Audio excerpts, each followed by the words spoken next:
Alright, before we get into the video, I just want to send my prayers out to the Floyd family after the murder of George Floyd earlier this week. So before we get into it, I just want to say this video is going to be a two-part. It's going to be a part A and there's going to be a part B. Because we have to look at this situation from multiple perspectives. We just can't look at it dead-eye just from one angle. You got to look at it all over. So let's get into it. So in the year 2020, a cop can kill a black man on camera and get away with it.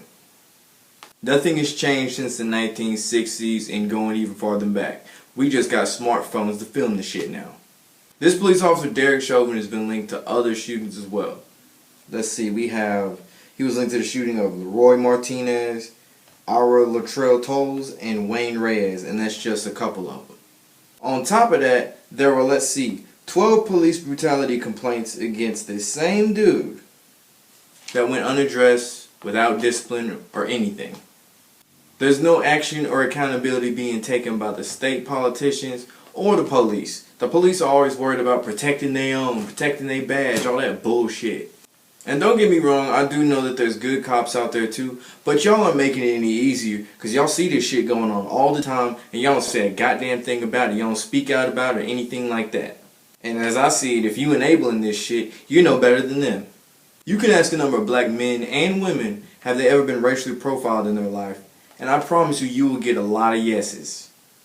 And some of them could be as early as 10 years old. We have two talks. We don't just get the birds and the bees talk. We get to talk about the police. And that shit happens before the birds and the bees talk. So let that sink in. A lot of us are literally scared for our life whenever we get pulled over by the police. Alright, fuck that. More like whenever we actually see the police. We can't even reach for our fucking wallet without a cop trying to pull the trigger. This is modern day lynching. And to segue to part B, I will say black on black crime has to be addressed. It's the elephant in the room no one wants to talk about. News won't talk about it, we won't talk about it. Who the fuck gonna talk about it then? Think about this. When a cop murders an innocent black man, we riot and protest. But whenever we kill one of our own, we don't say a goddamn thing. And some of these riots are actually started by undercover cops who are within the protest groups. They're always near a pile of bricks that are conveniently located near local buildings. Like, when the fuck have you ever seen just a convenient pile of bricks just laying around? I'll wait. And if you're wondering why would they do that, it's to further push a narrative and propaganda for fake news and push this race thing since this virus bullshit ain't sticking. I'm gonna let that shit sink in for a second. There's an inferiority complex that a lot of us have that we don't even realize. So let's say this same black man that had killed another black man showed very little restraint in doing so. He didn't even really think about it. Put him in that same position had it been a white person instead of a black man. He would have thought about it. He would have showed some restraint and actually looked and thought about his future for a little minute. This goes to show you how little we view a life of one of our own versus the life of another race, specifically white people. And I know it's going to piss some people off that I said that, but I don't give a fuck. Someone had to fucking say it.